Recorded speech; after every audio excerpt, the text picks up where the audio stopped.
So you mean to say on Kahit foreign mga countries? politiko.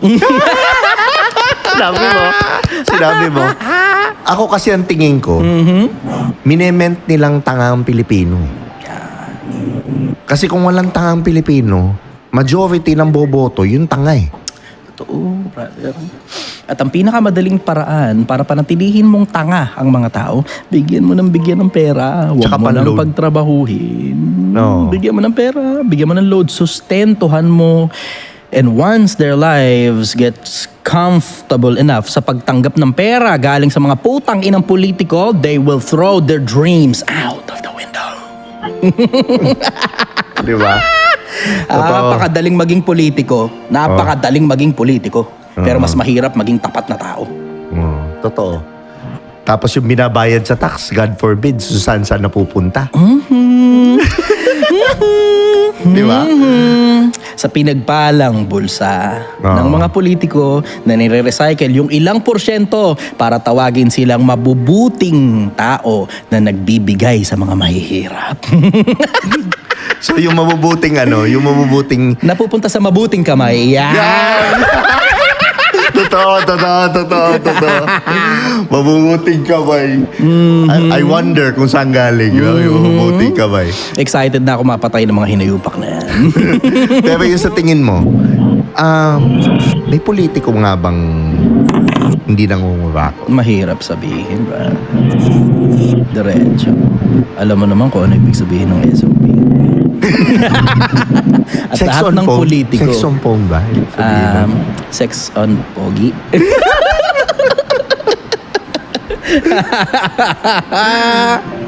Pero kasi mahirap talagang tumanggi sa pera eh. You agree, bro?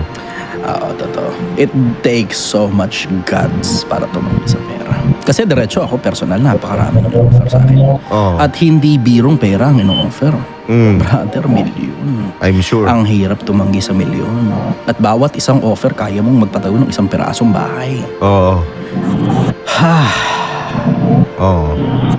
Ang problema kasi, personal, I have tasted so much of that money. And it is outstandingly addicting. Natanggal ko na sa sistema, swerte ako.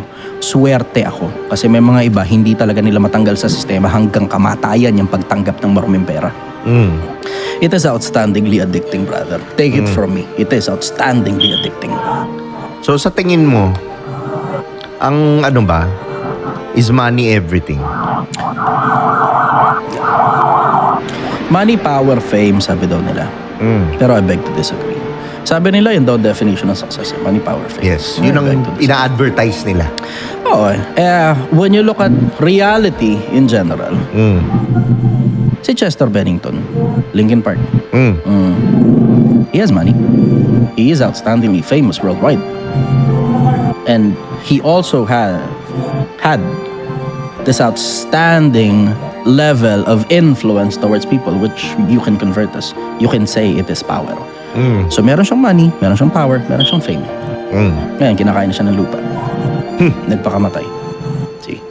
Hindi automatic na meron kang kapangyarihan, meron kang pera, meron kang kasikatan, successful ka na. Kasi when you get to that part of your life that you will die, and it is inevitable, pagdating mo sa kabilang buhay, hindi ka tinatanggap ng Diyos. You have gone outstandingly long way just to fail at the very end. Sumobra yung yaman mo, yung kapangyarihan mo, yung kasikatan mo. Pagdating sa dulo, hindi ka tinatanggap ng Diyos sa langit. Failure ka pa rin, brother. So money, power, and fame is not everything. I agree. Para sa akin, kailangan ready yung vessel mo eh. Kasi it's a lot of power na pag binigay sa'yo, mabubuwang ka talaga sa tao. Mabubulok ka. Diba? Tangina, brother. I have seen power with my eyes. Money and fame. Ngayon, kalat na kalat yung video ko eh. Pwede ako mag-promote ng kahit na anong kaputang inahan sa social media. Pwede ako mag-promote ng kabulukan sa social media. Hindi biro ang offer sa akin ng mga politiko at hindi rin biro ang offer sa akin ng sugal, brother. Tangina, alam mo yan. Marami tayong mga kaibigan na tumanggap niyan. Hindi na para pangalanan sila isa-isa. I don't want to demonize those people kasi malay mo, magbagong buhay pa sila. Pero tangina, brother, hindi birong laki ng pera ang binibigay. Putang ina, ang daming pera. Tsaka sistema. Ang dami, brother. Sistema siya eh. Sistema siya eh. Totoo. Yung mga people in power, ginagamit yung mga may impluwensya. Tangina, brother. Diba? Tangina. Delikado. Nabubulok ang buong mundo, brother. Oo. Diba? Delikado. Bulungan lang ito. Hindi bulungan. pwedeng sabihin sa maramihan kasi makakala tayong nasa ibabaw. Oo. Sinabi mo, dahan-dahan. Diba? Pero ano yung tingin mong nagpapabulok sa mga Pilipino ngayon? Greed. Kasakiman. Na in-advertise kasi. Yung hindi birong kasakiman ng mga tao. Ah. For money, for power, for fame. Yung hindi birong lust ng mga tao sa katamaran, sa kalibugan, at sa maraming iba't iba pang bagay na haling at nakakasama. Yun ang nakakapagpabulok sa mga tao. Sabi nila bro, Yung kabulukan, brother, let me just expound on that. Imaginein mo mula sa pinakataas hanggang sa pinakababa. Sabihin mo, paano yung mga baba nabubulok din? Hindi ba kabulukan yun na manatili kang mahirap na isang kahig isang tuka, nag-aanak ka pa ng marami, tas ang dahilan mo para iligtas ka ng mga anak mo sa kahirapan? Na ikaw mismo, ayaw mong trabahuhin yung sarili mo dahil tinatamad kang magtrabaho at lahat ng meron ka, ini-invest mo sa anak mo para yung anak mo na magsusustento at magpapakain sa'yo. Pag tinatamad ka na ulit magtrabaho, hindi ba kabulukan yan? Hindi ba kabulukan na mas pinipili mo pa yung chismis kaysa magtrabaho? Hindi ba kabulukan na pinipili mo pa yung paghilata kaysa magtrabaho? Hindi ba kabulukan na hindi baling gumawa ka ng katarantaduhan, masustinihan mo lang kung ano man yung kapritsyo, yung bisyo, yung poke, yung shabu, at lahat ng kabulukan na meron sa'yo? Hindi ba kabulukan yan? Tsaka ako nandun ako as a tao, importanteng mawala ka sa survival mode. Oh, brother. Kasi pag nandun ka sa survival mode, this is not about money. Pag nandun ka sa survival mode, kahit may pera ka na, okay. Para maprotektahan ko yung yaman ko, hindi maubos to, tatakbo akong politiko. Or kailangan dumikit ako dito. Or kailangan gumawa ako ng illegal para lang hindi kasi mauubusan ka. Yung feeling mo, yung greed. Lust. Diba? Greed and lust. Sarap, diba? Apakasarap niyan, brother. Pero sa tingin mo, sinong gumawa nun? Merong tinatawag sa Biblia at saka sa Quran na sariling masamang pita. Sarili din natin yun eh. Because of survival instinct, kaya nga nang sabi mo. Survival instinct yun eh. Hindi mo gustong maghirap ka, hindi mo rin gusto maghirap ang mga anak mo. So I think it is within us as well. Yan nga lang, nagkakaproblema, lahat ng bagay na sobra masama. Lahat ng sobra masama. May mga influencer nga, sumobrang gwapo, pumangit. Meron niya akong kilala, pangit, gumawa po, pumangit ulit. Diba? Pero, sa tingin mo, sabi nga nila, diba, parang ang isang tao, para hindi niya malamang nakakulong siya, bigyan mo ng entertainment, bigyan mo ng sugal, bigyan mo ng Send them entertainment. Diba? Sa tingin mo ba wala ng Roman Empire ngayon? They have converted it into religion. And they're now converting it into politicians, into artists, into influencers. Hanggang ngayon, ganun pa rin. Sodoma at Ehipto. Yung nga daw yung mga influencers, artista, athletes, ang ka-equivalent niyan, gladiator, performer, di ba? Para hindi mahuli yung gobyerno, bigyan mo ng, dito yung tingin nila. Diversionary tactic. Diba? Ganyan ko nakikita ang politika in general. Kapag ka nai-in trouble na at napupunta na sa spotlight, magkaroon ng malaking balita, nagkaroon ng patayan sa kung saan man lugar. Diyan itutok ang balita. Nasunog ang isang lugar sa kung saan man. Diyan itutok ang balita. Kaya pag merong mga ganong kalalaking mga balita, tinitignan ko kung ano tinatakpan Ganon ko tinitignan ng mundo Actually. Tinitignan ko kung ano tinatakpan. Alam mo yan, brother. Alam mo yan. Di ba nga kay Didi, ang naisip ko kagad doon na panood ko parang, ano kayang ginawang kasalanan nitong matindi? Bakit siya in-expose? Di ba? Hindi yan, feeling ko, hindi yan dahil Hindi sa siya yung ginawa behind niyang kasalanan. Tingin, may kasalanan siya. Meron siya kasalanan. Understood. Oo. Pero i-spotlight mo yung ganun kalaki? Oo. Hindi, may tinatakpan yan. May tinatakpan. Hindi, tsaka may tinatakpan yan. Tsaka ano yung ginawa niyang kasalanan? Para siya yung... Siya yung maging Ano fall yung hindi guy. niya sinunod?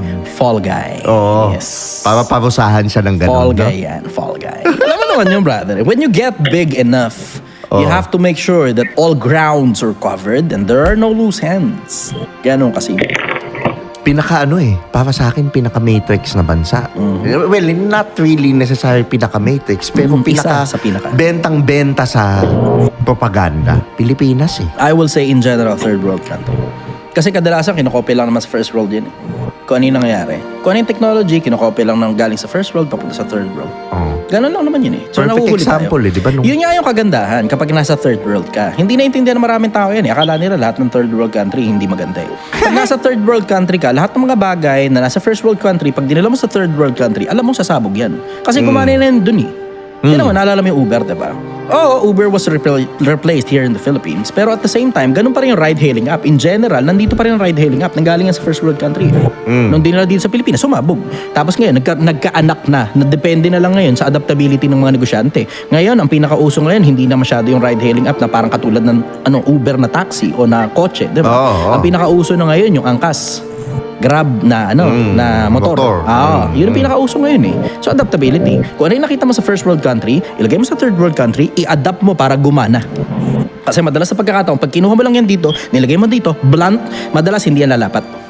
Para lumapat, adaptability. Yan ang sikreto. Sarap, no? Pero ano yung dito sa Pilipinas? Tindero lang ako ng sinigang. Oh. Naka-apron ka pa nga eh. Naka-apron ka kasi pa. kakatapos, magsisimula pala kami magtinda ng sinigang. Pagkatapos nito. Mga manggagawa lang kami. Mahirap Simple lang po manggagawa. kami, ordinaryong taong bayan. Pero ano yung pinakamalaking propaganda sa Pilipinas sa tingin mo? Sa ngayon, there's just too many. Hindi mo na masabi kung ano yung pinakamalaki. Pero marami Ano yung major? Sige, isa. Politika, brother. Pinag-aaway-away yung mga taong bayan, no? Impeachment? Isa sa pinakamalalaki, I will say. Marami talaga. There's just too many. Hindi mo na masabi kung ano yung pinakamalaki. Kasi sabay-sabay halos lumalabas kaliwat kanan eh. Kaliwat kanan eh. Alam mo, in general naman kasi ang propaganda, hindi naman kasi masama yan eh. Diba? Ang propaganda, palarayan kumbaga. Palara. Ito yung candy, ito yung balot na palara. O ngayon, ito ngayon niya para ma-deliver mo sa mga tao at bilhin nila. That's propaganda for me. Packaging, no? Packaging yun eh. Diba? Ganun lang naman yun eh, para tanggapin ng tao. Hindi ko alam kung ano pinakamalaking propaganda ngayon, pero lagi na merong bago. Pa-advise mo pa ba mga tao manood ng balita?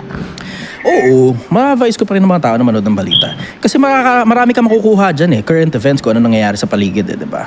You just have to do your own research. Na alam mo na in every big news, laging merong tinatakpan. Pero alam mo rin naman at the same time that you can just consider it as a form of entertainment. Yung mga bagay na palagay mo, hindi ka naman maapektuhan personally. Pero ang pinaka-primary talaga dapat na pinagtutuunan mo ng pansin, yung sarili mo.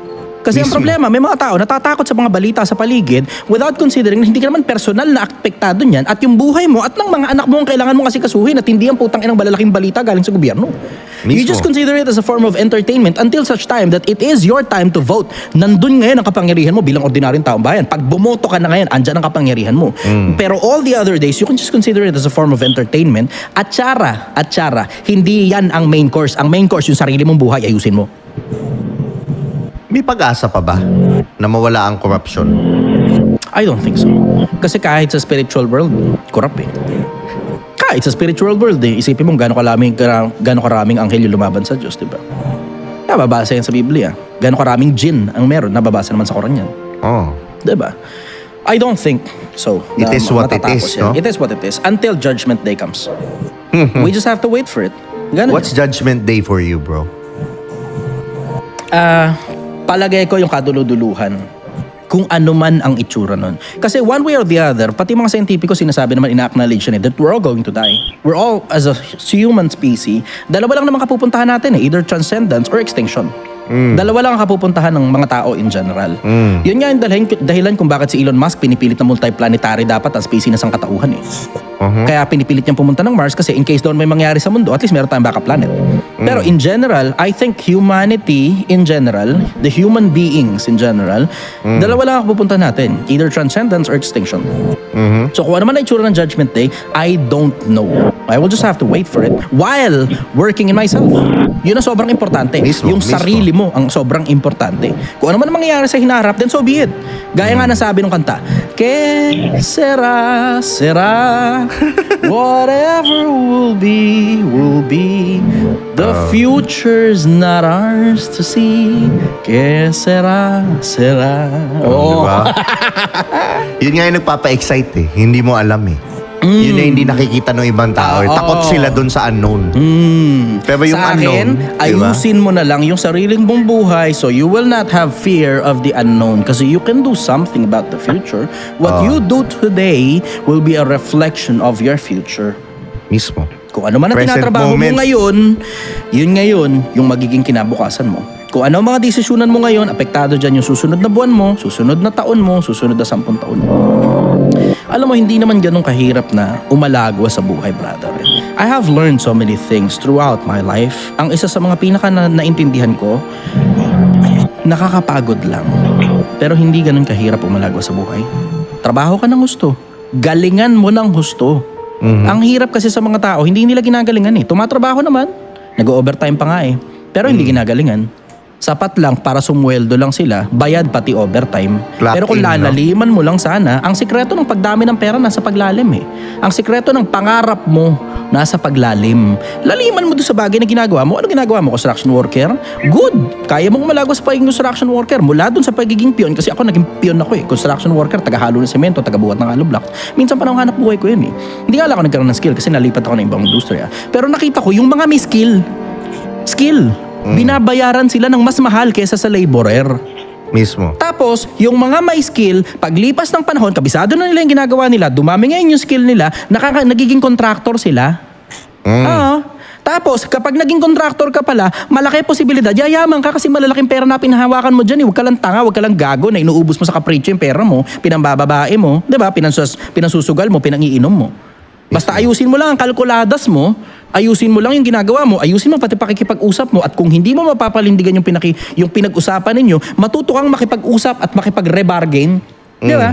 Matuto kang makipag-ayos ng pakikipag-usap kasi karamihan sa mga tao, sira sa salita nila.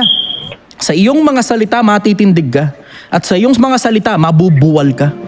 Pag matino kang magsalita, pag maayos kang magsalita, at pag maayos kang kausap, malayo ang mararating mo sa buhay. Gaya nga ng sabi ko, nito nakaraan, magkausap kami ni Awit eh. Brother, sabi ko sa kanya, ang katapatan ka, ako malayo mararating. Pag tapat na tao ka, kahit laway mo, pwede mong isanla. Mismo. Loyalty talaga eh. Ako, to be honest, ito yun doon ko na-appreciate yung demonyo eh. Ang mga demonyo, dinuduraan sila sa mukha, ginajudge, inaano, di ba? I'm not saying pro ako sa kanila, pero Maraming na-appreciate ko yung loyalty. Maraming salamat sa pag-appreciate sa akin. Di ba yung loyalty? Loyal sila sa path nila. Totoo. Dito lang ako madilim. Totoo. Dito ako, loyal ako dito. Hindi ako magsasubscribe kay Jesus Christ. Loyal ako dito. Eh yung mga Loyalty. nagsasubscribe sa yung nasa light daw sila. Ang dami Hindi mo yan. maintindihan. Ano ka ba talaga? Itim, Napakadami puti. yan. Napakadami niyan. Di ba? Kasi Ang sila sarap naghahasik kaya silang nun. lagim eh. Ang sarap kaya nun, brother. Diba? Nagpapanggap kang mabuting tao. Ang sarap nun, brother. Diba? Napakasarap nun. Wolf in sheep's clothing, no? Napakasarap nun, brother. Sobra. Nagpapanggap kang mabuting tao. Sobra. Ang daming ganun. Nakaka-addict yung ganong pakaramdam. Hanggang sa mismong sarili mo, madaya mo na. Kasi naniniwala ka na sa sarili mong kasinungalingan. Ang sarap ng buhay, brother. Napakasarap ng buhay. Ito tanong ko sa'yo, ano nagpapasupot sa lalaki? Sa Pilipinong lalaki ngayon? Yung maling pagpapalaki sa kanila ng magulang nila. Ano yun? Sobrang comfort, sobrang pera, sobrang aircon, yan. Sobrang pag-aalaga, sobrang pag-aasikaso, tapos ang ending, malamya. yung anak nila. Tapos batok-batokan lang ng mga kaklase nila na galing ng squatters area at pambaragan. Oh, maling pagpapalaki ng magulang, brother. Maling pagpapalaki ng magulang. Sabi nga ni Francisco Balagtas, yung pagpapalaki daw ng mga magulang na wala sa hulog, karaniway hubad.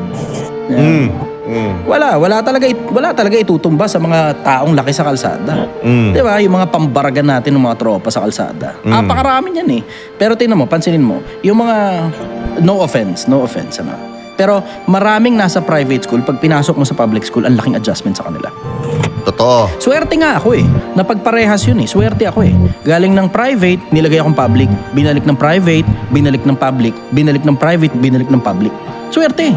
Sinuwerte talaga ako. Nakita ko yung pinagkaiba ng dalawa. Tapos nakaka-adapt ako sa magkabilang mundo. Strategic yung pagkakapalaki sa akin. Swerte ako.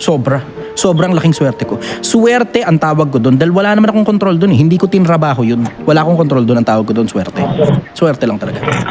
So anong pinagkaiba doon? Nakita mo yung polarity ng public and private? Nung nasa public ako, nasa private kasi ako galing eh, diba? Elementary mula grade 1 hanggang grade 3. Private school ako, Catholic school. Tapos, nilipat ako grade 4 hanggang grade 6, gumraduate ako public school. Puta brad, batok-batokan ako sa public school. Galing akong private, tapos pinasok ako ng public. Puta, pambaragan dun, brother. Tapos pag late ka pa nag-enroll, ay putang ina, yung mga repeater kasama mo. Lakas mambabatok ng mga yun. Tapos maliit na bata lang ako. O de syempre, batok-batokan talaga ako. Tapos eventually, matututunan mo na lang din kung paano pumalag eh.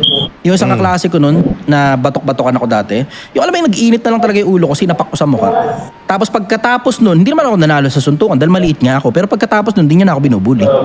Yun na natutunan ko. Mismo. Pagka pala pumapalag ka, hindi ka bubulihin kasi alam ng bully masakit. Oo.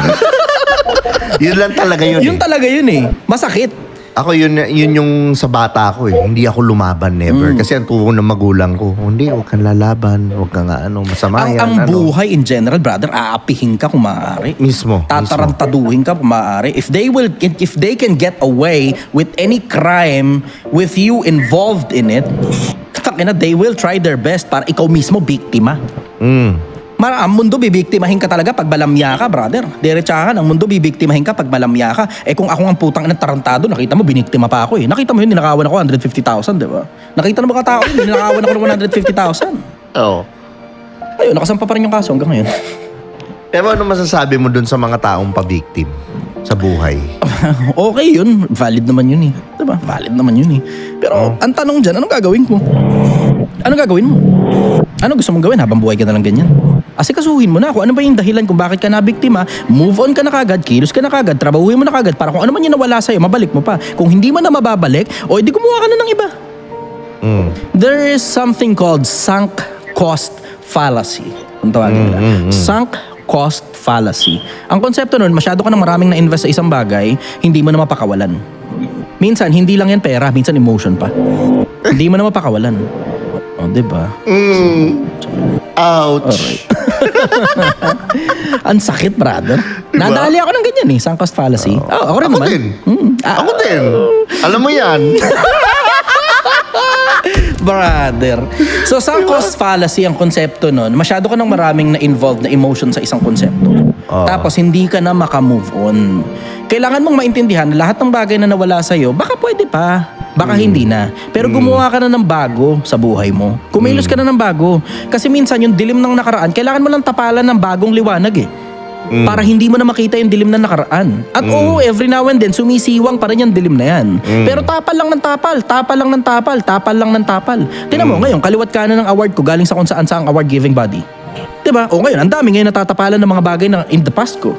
Ako rin naman, marami rin naman akong ganyan. Marami rin tumarantado sa akin. Marami rin gumago sa akin. Diba? Alam mo na kung magkano nawala ako nung nakaraan lang eh. Diba? See? Lahat tayo tinatarantado ng mga tao. Lahat tayo ginagago ng mga tao. Lahat tayo, one way or the other, pinaglalaruan ng mundo. Hanggang kailan ka magpapanatiling lugmok. Kung pwede mo namang asikasuhin ang buhay mo at ayusin ang sarili mo so you can get up straight out of that darkness and in to the good life. Mismo. Ang sarap-sarap ng buhay, brother. Masarap ang buhay para sa mga taong tumatrabaho. Laging miserable ang buhay para sa mga taong tinitignan lang yung kamiserablehan ng buhay. This cup is either half empty or half full. Pero hindi na siya half. Tinitignan ko pa rin dito na meron pa rin konting tubig na nandito na makakapagpatanggal pa rin ng konting uhaw ko. Kaysa tignan ko pa, nakawawa naman ako dahil wala ng tubig. Pengi pa nga ako. Diba? Yun ang ano nun eh. Pero sa tingin mo ngayon, ano yung kailangang i-improve ng mga lalaki ngayon para mas maka-attract sila ng better things in life and better relationships, bro? Sa akin, taka na, wag mo na i-attract, trabahuin mo na lang. Diretso na lang, trabahuin mo na. Kung ano man yung gusto mo, kung sino. Ano yung tatabahuin nila? Kung ano yung gusto mo, kung sino yung gusto mo. Yun example. Expound. Gusto mo ng magandang bahay, trabaho ka ng gusto, galingan mo ng gusto, empleyado ka, papromote ka, mas maraming pera pag napopromote ka. Paano ma-promote? Dalawa. Una, gagalingan mo sa trabaho. Dapat sobrang galing mo sa trabaho, kinikilala kang isa sa pinakamagagaling sa kumpanya dun sa bagay na ginagawa mo. Pinaka ka, no? Pangalawa, tropahin mo boss mo kasi kahit gaano ka kagaling, pag hindi ka gusto ng boss mo, sinong gustong mag-promote sa kaaway ng boss mo? Ikaw man yung boss, gusto mong pa-promote yung sarili mo kapag kakaaway mo yung boss mo. Di ba? Dun sa dalawang bagay na yun, alam mong malaki chance mo na ma-promote. It's not guaranteed, pero you can always try. Kung hindi man gagana sa isang kumpanya, lipat. Kung hindi man gagana sa isang kumpanya, lipat uli. Ganun lang naman yun eh. O tapos, dadami kayo ng pera mo. Pag dumami pera mo, mag-ipon ka ng husto. Huwag kang tanga para ubusin ang pera mo. Na-promote ka na rin lang naman, dumami na rin lang naman ang pera mo. In-overtimean mo na rin lang naman. Ipinasyal mo pa yung pera. Namamasyal pa kayo kasama yung jowa mo, kasama yung anak Panay mo. ang heartbeat mo. Oo. Abutang ina mo. Oo naman ako. Hayop ka talaga. Kapritsyo, brother, ako kumakatay sa mga tao. Diretsahan, kapritsyo talaga ako kumakatay sa mga tao eh. Consumerism, no? Oo. Okay, sige. Gusto mo ng kapritsyo? Ipunin mo ang pera mo. Tignan mo, mas malalaking kapritsyo makukuha mo sa buhay. Gusto mo ng bahay? Trabahuhin mo. Gusto mo ng kotse? Trabahuhin mo. Gusto mo ng maayos na asawa? Maayos na pamilya? Trabahuhin mo lahat. Lahat ng gusto mo. Merong malaking posibilidad na makuha mo pag tinatrabaho mo. Versus, kawawa naman ako. Hindi gagana yan, brother. Victim mentality. Hindi gagana yan. Pero ikaw, one of your videos, hindi pa tayo magkakilala, nakita ko na wala kang magulang, wala kang... Kumbaga, yung odds against you eh. Paano ka lumaban, bro? Sinuwerte. Ano yung meron ka? Meron akong... Na quality, kaya I will say sinuwerte. Sabi mo, really? You believe in swerte? sinuwerte? Hindi ako naniniwala sa konsepto ng swerte at malas, pero ginagamit ko yung term na swerte kasi yun yung naiintindihan ng mga tao. Naiintindihan ko yung tsamba na mabuting tsambang tsumamba sa'yo. Yung mabuting tsambang tsumamba sa akin na meron akong lakas. Yung mabuting tsamba na tsumamba sa akin na meron akong buhay. Yung mabuting tsamba na tsumamba sa akin na may sipag ako sa sistema.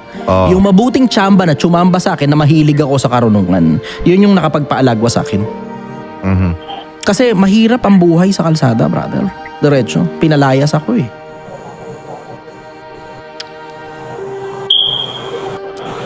What's that one trait na pag binago ng mga lalaki ngayon,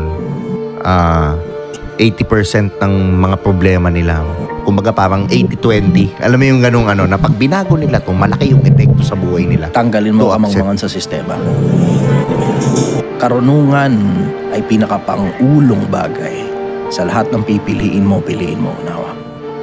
Pag hindi biro ang talino mo, alam mo rin kung paano pakikilusin yung sarili mo sang-ayon sa kung ano man ang gusto mong mangyari sa buhay. Pag inalis mo ang katangahan sa sistema, malayo ang mararating mo bilang tao. Kumbaga nga daw no? If you want to be successful, look at what everyone's doing. Then do the opposite. You are welcome to do the same. You are also welcome to do the opposite. Either way works, brother. Ang buhay parang lagare. Dapat matuto ka lang mag-adapt. Pag nakita mo ng sinangkal mo yung lagare, kumakalso, hatakin mo naman. Huwag kang tanga, pipilitin mo pa kahit alam mo nang hindi gumagana. Hatakin mo, tapos tsaka mo banatan uli. Hatakin mo uli, tsaka mo banatan uli. Pag hatak mo, kumakalso talaga, tignan mo muna, baka naman may pako. Yung iba bobo puta, pinipilit kahit alam na nilang Tangina, hindi naman gumagana eh. Ang tanga mo naman. Nakita mo na hindi gumagana yung sistema. Alam mo na yan, nakita mo na yan galing sa lolo't lola mo, sa lolo ng nanay, ng tatay, ng lolong ng lola mo, na yung konsepto na mag-aanak ka ng marami, tapos na lahat ng bagay bibigay mo para sa anak, tapos pagtanda mo, hihingin mo pabalik lahat ng pera ng anak mo. Nakita mo nang hindi gumagana yan, at pagdating sa dulo, mag-aaway-aaway lang kayo dyan eh. Nakita mo nang hindi gumagana yan galing sa iba, pinilit mo pa rin, tinangahan mo pa rin, binobohan mo pa rin yung nakita mo ng putang inang hindi nga gumagana. Oh. Ang gumagana, mag-ipon ka, hindi lang para sa anak mo, kundi para sa sarili mo. Dahil tatanda ka. Pagtanda mo, wag kang umasa, nahahandle ka ng anak mo at lahat ng kapritsyo mo, ipapalamon sa'yo ng mga anak mo dahil may mga anak nga, diretsahan, wala talagang utang na loob. Mismo. Antigas ng ulo mo eh, puta. Oo. Di ba? Yun talaga eh. Ano yung toxic Filipino trait na pumapatay sa Pilipino, bro? Yung insurance, yung mga anak. That toxic trait is being passed from generation to generation. Ayaw mag-ipon ng mga magulang para sa sarili nilang katandaan.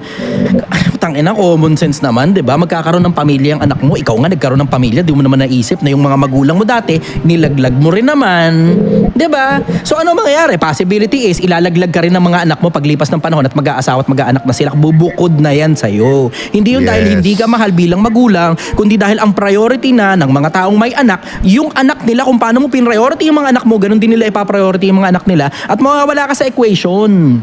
Yes, Isa sir. sa mga toxic Filipino traits, yung ginagawang insurance yung anak at ayaw mag-ipon ng mga magulang at sinasabing yung mga anak na daw ika ang mag-aalaga sa kanila. O, tangina. Diba? Tama yun eh. Kasi ang Pilipino, andyan yung utang na loob. Andyan yung Understood sa utang na people loob. pleaser, no? You agree? Ha, totoo. Alam mo, there's some truth that we should please people, especially our parents, lalo na kung mabuting magulang naman sila. Oo naman. Understood na yun. Yung konsepto ng utang na loob. Pero as much as there's that concept ng utang na loob, habang bata ka pa, trabahuhin mo muna yung sarili mo habang wala pang sakit ang magulang mo. Huwag ka muna bigay ng lahat ng meron ka papunta sa magulang mo. Ang tawag dyan tulong, hindi tulong yan. Ang tawag dyan sustento. Sustento para saan? Sustento para sa kapritsyo. Sustento para sa katamaran. Kung tinatamad ang magulang magtrabaho, bata pa naman sila, 40 pa lang, ayaw lang talaga magtrabaho, tinatamad lang, then sustento para sa katamaran yan. Kung nagtatrabaho naman ang magulang mo, tapos kinakapos daw, samantalang ng mga bata kayo, di makinakapos. Pero lumaki naman yung sweldo nila dahil tumaas naman ang minimum. Then, that sustento para sa kapritsyo. Nauubos ang pera nila para sa kapritsyo. Bakit? Kasi nung mga bata kayo, ginagastosan kayo ng mga magulang nyo. Ngayong malalaki na kayo at may mga trabaho na kayo, hindi na kayo ginagastosan. So, dapat sumasapat na yung pera kung para sa kanila lang naman. So, ano ngayon nangyayari? Ano nangyayari? Kumakapritsyo na sila. Paano kapritsyo? Wala wala na kaming makain. Paano walang makain? Pag nag-adobong kangkong ka, gasino lang, wala pa namang 100, kaya mo nang pakainin 3-4 na tao, hindi kasama bigas. Sama mo bigas, siguro mga 50 o 60 pesos, 1 kilo na yun, mapapakain mo na yung buong pamilya. So, 160, 200 pesos, kaya mo nang pakainin 2 beses isang araw. Dagdag ka pa ng another 50 o 100, 300 pesos, kaya mo nang pakainin yung buong pamilya 3 beses isang araw. Diba? Kaya na yun eh, adobong kangkong. Diba? O tapos susunod na araw, magsitaw ka naman. Susunod na araw, magkalabasa ka naman. Diba? Maggulay ka. Eh gusto mo, karne-karne ka pa, anluho mo. Tapos gusto mo, masarap ang pagkain. Tangina, okay lang yan kung para kang patabaing baboy na ang gusto mo na lang, gamamatay ka, kumain ng kumain. Pero kung gusto mo kumalagaw ang buhay mo, pati mga anak mo, kung ano puno siya ang bunga, dapat matuto ka magtipid. Kung maikli ang kumot, matutong mamaluktot. Eh ang gusto ng mga tao, pupulitin yung kumot. Kaya nangyayari tuloy, yung mga anak nila, hinaharabas nila sa pera hanggang mapunit na lang yung relasyon nila. Tamo? Diba? Hindi naman ganun kakomplikado yan eh. Pero nagiging komplikado yan sa isip ng mga tao pag hindi ka kasi nagmamasid. Hindi ka nagmamasid eh. Hindi mo tinitignan yung mga tao sa paligid mo. Ang importante lang sa'yo, mapakain yung mga anak mo, mapadala sila sa isang institusyon, ang tawag eskwelahan, tas alsabahala na lang kung ano mangyari sa kanila doon. Sana matuto sila ng mga bagay na hindi mo natutunan nung bata ka. Pero kung magmamasid ka lang sa lagsana, nung maunang panahon, wala namang konsepto ng eskwelahan eh. Diba? Ang mga tao, information is just being passed down from one mouth to another. And if you're going to ask the right set of questions, you will get the right set of answers. If you're not asking questions, then you will stay dumb and stupid. Hindi ka nagtatanong eh. Diba? Andyan naman eh. Andyan yung barangay kapitan ninyo. Makakausap mo. Paano ka ba yumaman? 'Di ba? Yung mga tao na yan, may pera yung mga yan eh. Ngayon, syempre, understood na yun, nasa politika, 'di ba? Blah blah shit. Pero merong paraan para umalagwa yung mga politiko na yan bago sila nakatakbo sa politika. Hindi yan basta na lang mahirap na mahirap, basta na lang kumandidato nang wala namang kapondo-pondo ni piso. Hindi ganoon. May pera sila. May bumakap sa May kanila. bumakap sa kanila. Understood na yun. Pero meron din silang sariling hanap buhay bago sila binakapan ng kung sino man. Mismo. Meron sila sariling hanap buhay. Tanong mo na. Ulitin ko, tanong mo na. Andyan naman ako para sa'yo. Andyan naman ako. Libre lang, di ba? Libre lang. Kahit hindi ka bibili ng kahit na ano. Dahil wala naman akong binibenta bukod doon sa sinigang na baka. Pag nag-live ako, magtanong ka ngayon sa akin. Di ba? Kahit nasan ka pang parte ng mundo, sagutin kita. Tapat lang yung pagsagot. Hindi kita pagsisinungalingan dahil wala naman akong binibenta dahil lang para magsinungaling ako sa iyo. 'Di ba? Kung gusto mo pa, pwede kang pabumiyahe papunta sa sinigang na baka kung malapit ka lang naman. Pero kung napakalayo mo, wag na, PM mo na lang ako. Nagre-reply naman ako, medyo matagal nga lang kasi puno yung inbox ko. Totoo. Oo, 'di ba? Pero anong final message mo sa mga nanonood ngayon para ma-improve ang buhay nila, maabot nila mga pangarap nila?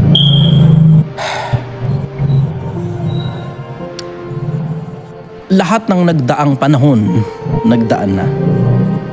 At sa lahat ng panahon na nagdaan, napakarami ng tao yung nauna.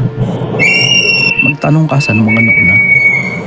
Hindi na importante kung buhay pa sila o patay na sila, may mga isinulat na ang mga tao.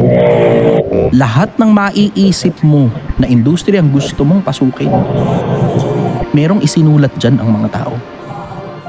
Hindi ka man makapagbasa o makabili man lang ng libro, meron kang load. Makakapag-internet ka. Napapanood mo nga tong podcast na to eh. Mismo. Makakapagtanong ka galing sa mga tao. Buhay man sila o patay. Meron ng ChatGPT, meron ng YouTube, merong Google, merong lahat. Ngayon lang yung panahon sa sangkatauhan na hindi birong tindi ng pagkakataon para maging mayaman. Mismo. At ngayon lang yung panahon sa buong sangkatauhan na hindi biro, ang dami ng information just at your fingertips. Nasa dulo lang ng daliri mo. Pindutin mo na yung putang ng cellphone mo. Mismo. Maawa ka sa anak mo. Maawa ka sa apo mo. Magpakatalino ka. Kasi minsan, konting talino lang ang kailangan. Kailangan mo bang maging engineer, abogado, doktor? Kung hindi mo kaya, then wag. Mismo. Pero kung ano yung mismong ginagawa mo, i-type mo lang sa YouTube, meron ng yumaman dyan kahit ano pa yan. Wow. Kahit pang-construction, may yumaman na dyan. Kahit pamamasura, may yumaman na dyan. Nakita ninyo nung nasa Tondo ako, Pilipinas, kung paanong pinilit naming banatan at umalagwa sa loob lang ng isang buwan. Piso lang ang dala ko. Pilipinas, minsan ka lang mabubuhay. Huwag mong hayaang namatay na lang ng walang kabuluhan ng mga bayani natin at nabubulok sila sa ilalim ng lupa dahil sa kung ano man yung meron ka ngayon na pinaghihirapan mo na hindi gumagana. Gumana na yung buhay ng mga mayayaman. Pilipinas, magtatanong ka na lang. Thank you bro sa pagpunta Maraming mo finally. Di ba? Nagpunta ka dito. Matagal na kitang gustong kidnapin pero at least pumunta ka dito. Maraming salamat at promote mo naman kung ano yung gusto mong promote or sabihin sa mga audience natin sa ano. Wala akong gustong i-promote kundi ayusin mo lang ang buhay mo, Pilipinas. Ang pagmamalasakit ko para sa'yo. Gusto kitang makitang umaalagwa sa buhay mo at nararating mo kung ano man ang gusto mong marating sa buhay. Yes. At gusto kitang makita na magkakasama tayo sa maayos na kalagayan pagdating natin sa kapilang buhay. Salamat sa pag-imbita sa akin, brother. Siyempre bro. Love you bro. Alam mo yan. Ito, brother. So ako, maraming salamat sa mga nanood. Kung nakakuha ka naman ng value dito, imposible namang wala. Tanga ka pag wala ka nakuha value dito. Di ba? Mag-subscribe ka naman dito sa channel. Share mo na to sa mga tropa mo na gustong mag-improve. At syempre, pakinggan mo kami sa Spotify. Follow nyo. I-rate nyo na rin yung podcast. Maraming salamat sa Tritone Entertainment, Tritone Studios. Ako si Tio Bryce, syempre. Kasama ko si Chichester dito sa Do You Think? See you on the next episode. Maraming salamat.